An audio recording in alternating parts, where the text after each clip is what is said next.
Hello everybody. आज है 12 सितंबर 2020 और हम आर्टिकल डिस्कशन करेंगे द एडिटोरियल। तो आज का पहला आर्टिकल है मनरेगा। तो मनरेगा एक स्कीम है। Mains GS paper 3 economic development से आर्टिकल को आप रिलेट कर सकते हैं। तो Mahatma Gandhi national rural employment guarantee act, ये है फुल फॉर्म। तो इसका क्रिटिसाइज़ किया जा रहा है कि मनरेगा में लोकल अथॉरिटीज़, लोकल बॉडी इस स्कीम्स में कई सारा करप्ट करती है। बहुत ज़्यादा लू फॉल्ट भी सरकार के स्कीम्स में इस तरह के होते हैं कि जो लोकल अथॉरिटीज़ है, जो बेनिफिशरीज़ को जो फ़ायदे पहुंचनी चाहिए उससे ज़्यादा लोकल बॉडी को, जिसके हाथ में वो चीज़ें इम्प्लीमेंट करने के लिए दी जाती है, वो सबसे ज़्यादा इनको जो है शोषण करते हैं। तो देखिए, इस मॉडल के बारे में क्रिटिसाइज़ तो अभी ये किया जा रहा है कि लोकल अथॉरिटीज़ इसमें काफ़ी करप्ट करते हैं। तो स्कीम्स देखिए कैसे हेल्प करता है। देखिए, लॉकडाउन के टाइम में काफ़ी लंबे टाइम तक लॉकडाउन चल रहा है। तो अब क्या है कि तकरीबन एक माइग्रेंट वर्कर की एक बाढ़ सी आ गई, जो अपने अपने क्षेत्रीय और अपने इलाके में जा कर के पहुंच गए। तो 56 मिलियन ऐसे हाउस होल्ड है जो मनरेगा से जो प्रोवाइड करते हैं मनरेगा से। तो अभी देखा जा रहा है कि चूँकि जॉब नहीं है, लोगों के पास काम नहीं है, तो मनरेगा के अंदर ऐसे एजुकेटेड पढ़े लिखे लोग, स्किल्ड लोग भी काम ना रहने की वजह से अपने को मनरेगा में रजिस्टर्ड करवा रहे, वो काम करना चाहते हैं। तो एक बहुत बड़ा मतलब कह लें कि ख़राब सिचुएशन है कि नहीं। तो what were the work under this schemes. तो अभी इस स्कीम्स के अंदर क्या काम चल रहा है। तो अभी स्कीम जो काम चल रहा है कि वाटर स्ट्रक्चर बिल्ड की जा रही है और रिपेयर की जा रही है। तो गवर्नमेंट ने जो एक स्कीम्स निकाली है, जल शक्ति मिशन, जो एक बॉडी बना करके जो पूरे तकरीबन ग्रामीण इलाकों में जो है पाइप बैठाया जा रहा है, जो घर घर जल और नल की जो योजना थी सरकार को, तो उसके लिए क्या हो रहा है, स्ट्रक्चर बनाया जा रहा है, उसके लिए रिपेयर्ड हो रहा है। तो तकरीबन 6 lakh water related structure were built and repaired. तो ये इसके अंदर हुआ है।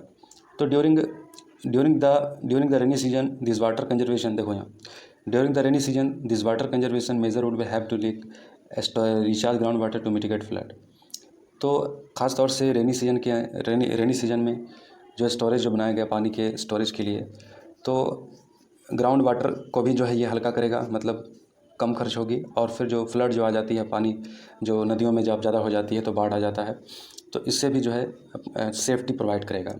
तो each pond and tank as response that cool the flood over the for dry period.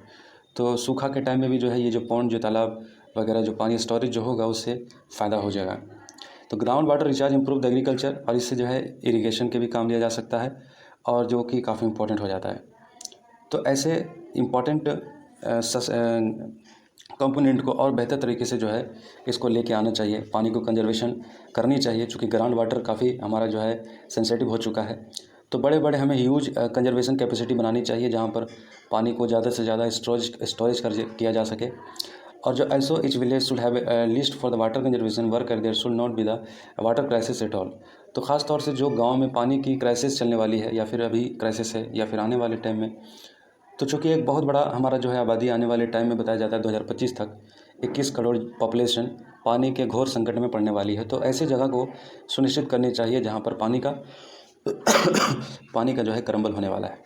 तो full government mission tape drinking water require effective and sustainable, शायद इसी बात को मद्देनज़र रखते हुए नीति आयोग का भी जो वाटर को लेकर जो असेसमेंट रहा था, जो सरकार को जो उन्होंने दिया था, तो सरकार ने इसको सीरियस लिया और जल शक्ति मिशन नाम का एक बॉडी बनाया, जो पानी के तकलीफ़ों को देखने के लिए जो है चीज़ों को इम्प्लीमेंट करेंगी। तो which are the measure taken by the government.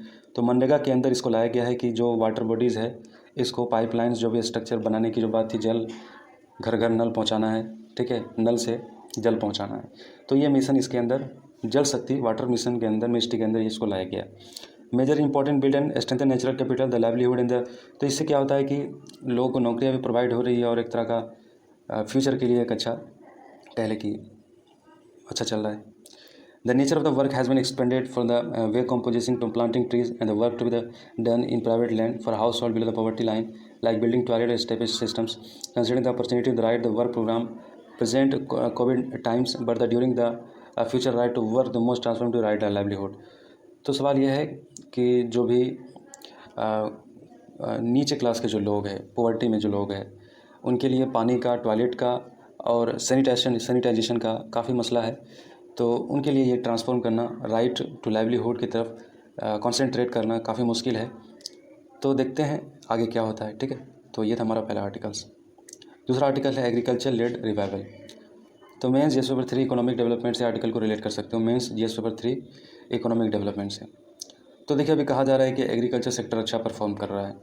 तो ये कहा जा रहा है कि थोड़ा सा उम्मीदें ज़्यादा हो गई है एग्रीकल्चर सेक्टर से, कि जो अभी हाल ही जो स्थिति ख़राब है कोविड-19 की वजह से और पिछले वक्त से भी मोनेटाइजेशन और जीएसटी की वजह से जो हालत पैदा हुई है, तो कहा जाता है कि तकरीबन अभी जो ग्रोथ आई है किस में आई है, चावल की पैदावार में, ये रबी क्रॉप्स यानी कि वीट में 12.5% 2019 और 2019 के मुकाबले में 20 में ग्रोथ ज़्यादा हुई है।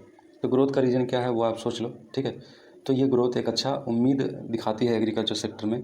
ख़ास तौर से अगर खरीफ क्रॉप्स की बात करें तो 14.5% इसमें भी, तकरीबन 14% इसमें भी ग्रोथ 2019 के कंपेयर में देखने को मिला है। तो गवर्नमेंट का स्कीम है आत्मनिर्भर भारत। तो एग्रीकल्चर में भारत का सरकार का क्या रोल रहा, अभी पैकेज जो अनाउंसमेंट किया है सरकार ने क्या किया है, तो देखेंगे।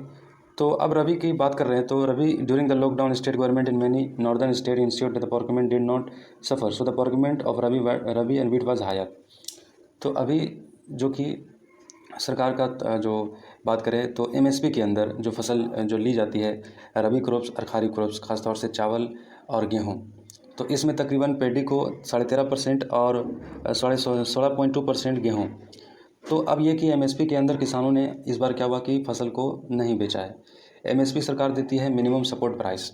मिनिमम सपोर्ट प्राइस का मतलब ये हुआ कि सरकार जो है FCI food corporation India direct तौर पर किसानों से ये फसल खरीद लेती है उस दाम के ऊपर जो दाम मार्केट से ज़्यादा होता है, या फिर मार्केट में एक बैलेंस दाम जो रेट होता है उस रेट से वो जो है किसान से खरीद लेती है, या फिर वो किसान वहाँ बेच देते हैं। तो फिर उनको अगर कम दाम में बिका है तो सरकार एक न्यूनतम मूल्य जो है फसल का प्रोवाइड कराती है। तो एमएसपी ये स्कीम है सरकार का, इस पर सवाल भी पूछा गया था।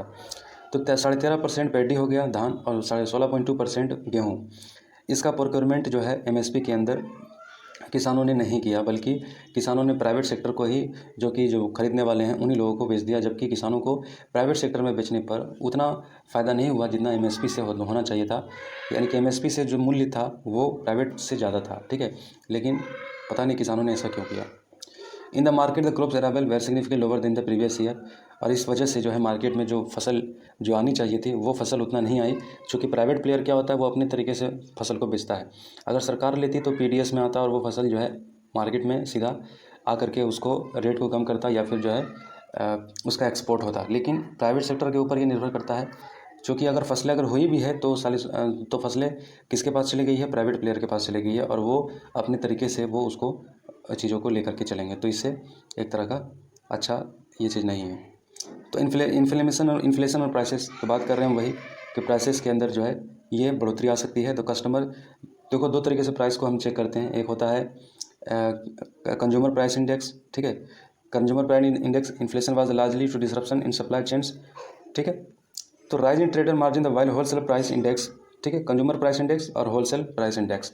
तो अब जो प्राइवेट प्लेयर के पास होगा तो वो चीज़ों को बढ़ाकर ही बेचेंगे, जिसकी वजह से मार्केट में क्या होगा, कंज्यूमर और होलसेल यानी कि इन्फ्लेशन बढ़ेगा। ये सब चीज़ों में इन्फ्लेमेशन बढ़ जाएगा। इन्फ्लेशन मतलब महंगाई। There is a strong evidence that rural household reduce the food purchase during the lockdown. चूँकि कैपेबिलिटी कम हुई है, लोगों के पास पैसा कम हुआ है, तो लोगों के पास इतना है नहीं कि वो उसको महंगा अनाज को खरीद सके। तो given date rabi income fell during the lockdown many rural household में have return to the farming intensify farming. तो वही बात हम कर रहे थे कि जो बढ़ोतरी हुई है उसी वजह से हुई है कि जो बहुत बड़ी आबादी हमारी जो लॉकडाउन में बैठी हुई थी, उन्होंने खेतों के ऊपर ख़ास तौर से जो खाली पड़ी हुई थी, या फिर वो ज़मीन जिस पर उपजा नहीं हो रहा था, या फिर ज़मीन को तैयार करके किसानों ने एक अच्छा इस बार योगदान दिया है। इस वजह से चूँकि इन लोगों के पास जो है काम करने के लिए कोई ऑप्शन नहीं था। This are indicator of stage prosperity the rural employment rates also the supplying to 2020। तो अब बताया जा रहा है कि अगर बात करें तो इकोनॉमिक रिकवरी की, तो इकोनॉमिक रिकवरी क्या कर सकती है, एग्रीकल्चर सेक्टर क्या कर सकती है। तो देखिए एग्रीकल्चर में अगर बात करें तो ग्रोस वैल्यू एडेड तकरीबन 15% होता है। ग्रोस वैल्यू एडेड समझ रहे हो, यानी कि हमारी डोमेस्टिकली जितना भी प्रोडक्शन है उसमें 15% जो है एग्रीकल्चर का योगदान होता है। तो एग्रीकल्चर का योगदान 15% है। अगर इसको बढ़ाया जाए तो क्या ये हमारे ग्रोस वैल्यू प्रोडक्ट को, जो कि 4% अभी है, जीडीपी में 4% है, सॉरी जीडीपी में 4% है, जीवीए में ग्रोस वैल्यू एडेड में 15% भारत में हमारा होता है, और एग्रीकल्चर ग्रोथ 4% है। Contribute only 0.6% GVA point two growth. अभी जो बढ़ा है वो सिर्फ 4% बढ़ा है, 15% था, अभी ग्रोथ हुई है 4%। तो क्या ये कंट्रीब्यूट कर सकता है हमारी इकोनॉमी को स्लो डाउन से निकालने के लिए?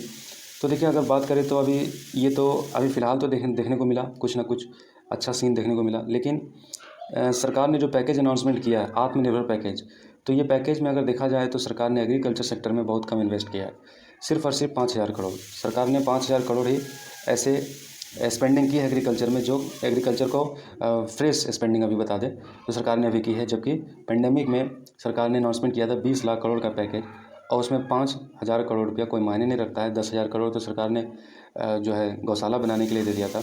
तो 5,000 करोड़ रुपया ज़्यादा मायने नहीं रखता है। तो सरकार ने ये उम्मीद नहीं लगाई थी कि एग्रीकल्चर सेक्टर भी जो है अच्छा बूस्ट कर सकता है, लेकिन ये चीज़ें जो है देखने को फेल हो गई। तो अभी हम जो उम्मीद लगाए हुए हैं कि एग्रीकल्चर सेक्टर आगे बूम करेगा, तो ये भी उम्मीद लगाना निरर्थक होगा, चूँकि बूम करने के लिए पहले से उनके पास ये अभी देखिए एट रैंडम ये देखने को मिला है, ठीक है। चूँकि लोगों के पास काम नहीं है, रोज़गार नहीं है, लोग अब जब लोगों के पास काम आएगा अपने अपने इलाके में, अपने अपने सेक्टर में सब लग जाएंगे, तो फिर से एग्रीकल्चर का वही दशा हो जाएगा, ठीक है। 16% और 14% अभी जो देख रहे थे बढ़ोतरी हुई है, तो ये फिर से वही स्थिति में आ जाएगी। और सरकार ने जो स्कीम निकाली थी पीएम किसान प्रधानमंत्री किसान सम्मान निधि स्कीम, इस स्कीम्स के तहत क्या था कि 6,000 रुपया सालाना हर 3 महीने के बाद सालाना 6,000 हर 3 महीने के बाद एक एक एक एक जो है क्या करें, मतलब 3 महीने के बाद 2,000 रुपये दिया जाएगा, इंस्टॉलमेंट दी जाएगी हर 3 महीने के बाद एक इंस्टॉलमेंट। तो इस तरीके से 6,000 रुपये सरकार ने प्रधानमंत्री किसान सम्मान निधि स्कीम में निकाला था। तो ये स्कीम में 6,000 रुपये जो सरकार ने देने की बात की किसानों को साल में, तो ये बहुत कम है, बहुत कम है। इसको सरकार को 12,000 करनी चाहिए, अभी डबल करनी चाहिए। अगर हम चाहते हैं कि एग्रीकल्चर में किसानों को, अगर हम चाहते हैं उत्साह को बढ़ाना चाहते हैं, तो ये स्कीम जो अभी चल रहा है पीएम किसान सम्मान निधि स्कीम, इसको डबल कर दें, 6,000 से 12,000 कर दें। तो इसमें बजट कितना आएगा सरकार का? देखिए, पीएम किसान सम्मान निधि स्कीम में सरकार का बजट आया था 75,000 करोड़। तो अगर इसको डबल कर देंगे तो कितना आएगा? इसको डबल कर दीजिए, मतलब सरकार का बजट आएगा 150 करोड़, ठीक है। तो कर सकती है सरकार, कोई मुश्किल नहीं है, लेकिन अभी सरकार के पास पैसे नहीं हैं। तो instant marginally raising the MSP the kharif crop the government could the read have set on MSP पे 150% of the cost the comprehensive products. तो एमएसपी जो सरकार देती है वो, इसमें एमएसपी को भी बढ़ाने की ज़रूरत है। किसानों को उत्साह तब नहीं बढ़ा है एमएसपी, अगर प्राइवेट प्लेयर को बेचा है किसानों ने, तो कहीं ना कहीं किसानों के अंदर ये गुस्सा था कि एमएसपी से उनको कभी फ़ायदा नहीं हुआ, और अभी अगर एमएसपी से अगर 2-4 पैसा फ़ायदा होता है तो हम नहीं बेचेंगे, प्राइवेट को ही देंगे। तो सरकार को वो गुस्सा किसानों को दूर करनी चाहिए और एमएसपी के कीमतों में इजाफा करनी चाहिए, ताकि किसान उत्साह से एमएसपी के तहत जो है अपनी फसलों को बेचे। तो मॉरेटोरियम जो लोन पेमेंट है, जो सरकार ने से लोन लिए है, जो ग्रामीण बैंकों से और जो बैंक प्रोवाइड करती है किसानों को, जो लोन प्रोवाइड करती है, उन लोन को, मॉरेटोरियम को, जैसे कि हमने पिछले बारे में पढ़ा था कि कॉर्पोरेट सेक्टर और बाकी सेक्टर को, कि इंडस्ट्री सेक्टर को मॉरेटोरियम करके सरकार ने, आरबीआई ने उसको जो है रिवाइव करने की कोशिश की, वैसा ही एग्रीकल्चर सेक्टर में भी करनी चाहिए। खासतौर से जो किसान सीमांत किसान है, छोटे किसान है, उन लोगों की मॉरेटोरियम को इंक्रीज करनी चाहिए, उनको सुविधाएं प्रदान करनी चाहिए उनको लोन प्रोवाइड करने के लिए। और जो जानवरों की जो बात है, एनिमल हस्बेंड्री और जो है अनाउंस पैकेज, इसके लिए भी जो है सरकार को जानवरों की के लिए भी पशुपालन, इससे भी रिलेटेड जो स्कीम है उसको स्ट्रॉन्ग करनी चाहिए, और कोई बढ़िया सा स्कीम्स अगर हो सकता है तो निकालनी चाहिए। ख़ास तौर से इससे जो है आत्मनिर्भर भारत जो है प्रोमोट होगा। तो वे फॉरवर्ड की बात करें, वे फॉरवर्ड क्या हो सकता है? तो government strategy increase to growth without investing agriculture in rural employment such as approach tool be fail and so be counterproductive. सरकार अगर ये सोचती है कि अगर एग्रीकल्चर में ग्रोथ आएगी, जीडीपी इससे रिवाइव हो सकती है, आने वाले टाइम में इससे फ़ायदा हो सकता है, तो देखिए तब तक फ़ायदा नहीं होगा जब तक कि सरकार इसमें खर्च नहीं करेगी। सरकार अगर एग्रीकल्चर में खर्च किए बगैर अगर ये सोच रही है कि ग्रोथ हो जाएगी, तो ये सरकार का खामख्याली होगा। तो ये नहीं होनी चाहिए, बल्कि हमें खर्च करनी चाहिए, तभी हम इसको उम्मीद लगा सकते हैं। तो rural incomes remain depressed, rural economy further various cycle of poor demand, तो लो प्राइसेस एंड ग्रोथ। तो साइकिल चेन अभी भी वही है, लोग के पास पैसा नहीं है, ग्रोथ जो अभी हुई है वो बिल्कुल नाम मात्र की है, कोई उत्साहजनक नहीं है। Standard should passive observer the disabled in term of the rural India growth sustainable fiscal stimulus. तो अब रूरल इकोनॉमी को स्टिमुलस देने की ज़रूरत है सरकार को, जो कि हमने देखा था कि ये बहुत कम किया गया है। तो नेक्स्ट हमारा आर्टिकल है गवर्नमेंट बोरोइंग। तो बोरोइंग का मतलब क्या होता है? बोरोइंग का मतलब उधार लेना। क्या सरकार उधार ले सकती है? सरकार के पास पैसे की बहुत दिक्कत है। तो इकोनॉमिक्स मेंस जैसे 3 इकोनॉमिक डेवलपमेंट से आर्टिकल को रिलेट कर सकते हैं। तो देखिए सरकार के लिए क्या बेहतर होगा, सरकार नोट छाप ले या फिर जो है आरबीआई को कहे कि ओपन मार्केट करके आप हमारे लिए पैसा जुगाड़ कीजिए, या फिर सरकार सीधा आरबीआई को ये कह दे कि पैसा प्रिंट आउट कीजिए, मोनेटाइजेशन कीजिए। तो दोनों में से क्या ऑप्शन सही रहेगा? देखिए अगर दोनों में से कोई भी ऑप्शन सरकार चुनती है तो इससे हमारा क्रेडिट रैंकिंग घट जाएगा। क्रेडिट रेटिंग एजेंसियां जितने भी है जो कि रेटिंग प्रदान करती है देश के जीडीपी को, ये रेटिंग ख़राब हो जाएगा। रेटिंग ख़राब हो जाने के बाद देश में इन्वेस्टमेंट नहीं आएगा, और जब इन्वेस्टमेंट नहीं आएगा तो फिर हमारे यहाँ नया इंटिटी, नया इंडस्ट्रीज़, नई फैक्ट्रियाज़ और ये सब चीज़ें ना आने की वजह से हमारा जॉब लॉस होगा और फिर ओवरऑल हमारी इकोनॉमी ख़राब होगी। तो क्या करना चाहिए? तो अदर ऑप्शन क्या है? तो ऑप्शन देखिए ये है कि सरकार अभी कोशिश कर रही है कि अपना जितना भी कह लें कि एसेट है उसको बेचने की कोशिश कर रही है पैसे को लाने के लिए, लेकिन ऐसा कोई ख़रीदार अभी नहीं मिल रहा है। आरबीआई 11 ट्रिलियन लिक्विडिटी मार्केट में पुल कर चुका है पिछले 10 साल में, लेकिन इससे ओवरऑल ग्रोथ बिल्कुल ना के बराबर अभी देखने को मिला, चूँकि कोविड-19 भी बीच में आ गया, पेंडेमिक की वजह से वो सीन देखने को नहीं मिला। तो गवर्नमेंट होपिंग क्या कर रही है? गवर्नमेंट के लिए $2 ट्रिलियन सरकार कोशिश कर रही है कि जो अपने एसेट्स है उनको बेच करके रेवेन्यू जनरेट करे, क्योंकि सरकार का टैक्स कलेक्शन भी नहीं हो रहा है। तो देखना चाहिए, देखते हैं आगे क्या होता है।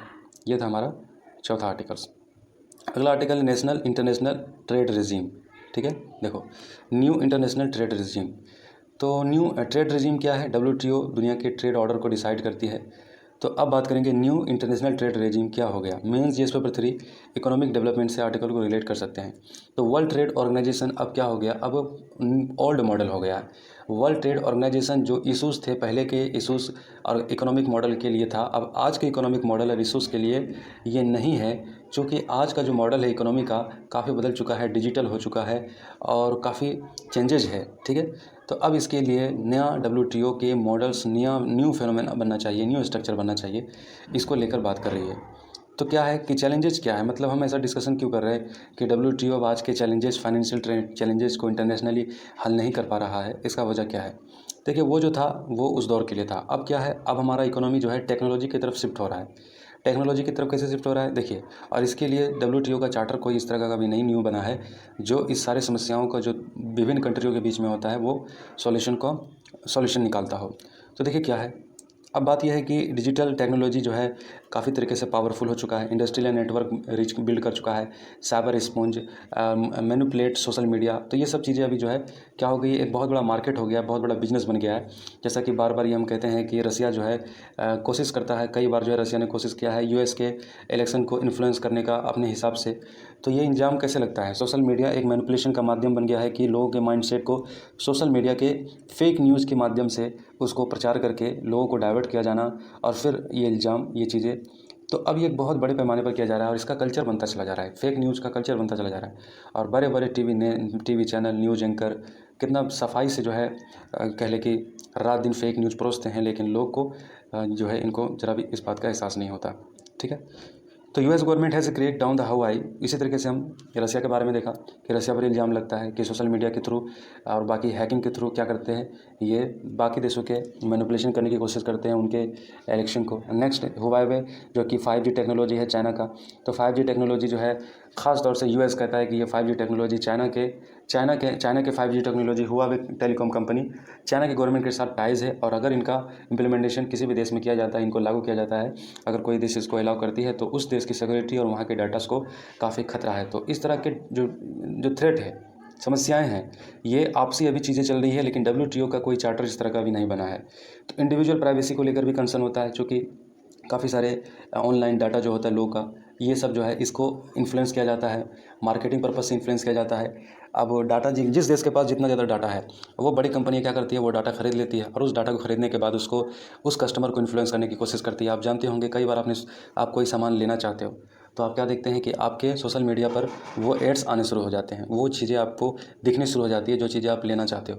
तो ऐसा क्यों हो पाता है? मतलब ऐसा कहीं ना कहीं यूट्यूब और फेसबुक और जितने भी सोशल मीडिया है इसका एल्गोरिथम है, और वो चीज़ें आपको दिखाती है जो चीज़ें कोई है जो आपको क्या कर रहा है, आपको आपके डाटा के साथ छेड़छाड़ कर रहा है। ठीक है, तो जैसे कुछ कंट्री है जो पाबंदियाँ लगाती है कि अगर हमारे डाटा के साथ अगर कोई लीक हुआ या फिर कोई छेड़छाड़ हुई या फिर कोई लूप होल्ट हुआ तो जुर्माना लगाया जाएगा उस टेलीकॉम कंपनी के ऊपर। जैसे कि यूरोपियन यूनियन ने यह बात की है कि हमारे पर्सनली किसी व्यक्ति का डाटा अगर ऐसा होता है, लीक होता है, चीज़ें होती है, तो हम उनके ऊपर लगाएंगे। लेकिन ये चीज़ें तो इंडिविजुअली है, डब्ल्यूटीओ का कोई इस तरह का चार्टर नहीं है। तो इकोनॉमिक्स तौर पर जो है इसको काफ़ी कंपनियां जो इसको इस्तेमाल करती है और बहुत बड़े पैमाने पर इस्तेमाल करती है। अमेजन जैसा कंपनियां तो बहुत, अमेजन, फ्लिपकार्ट, ये सब इस्तेमाल करती है डाटा को। ख़ासतौर से उन लोगों के पास जितना ज़्यादा डाटा होता है, ये इतना डाटा तो सरकार के पास भी नहीं होता नागरिकों का, जितना इन लोगों के पास होता है। तो चाइनीज़ फर्म के ऊपर आरोप लगता है हुआवे, जो हमने बात किया। तो एड्रेसिंग क्या है, इसको चैलेंज को एड्रेस कैसे कर सकते हैं?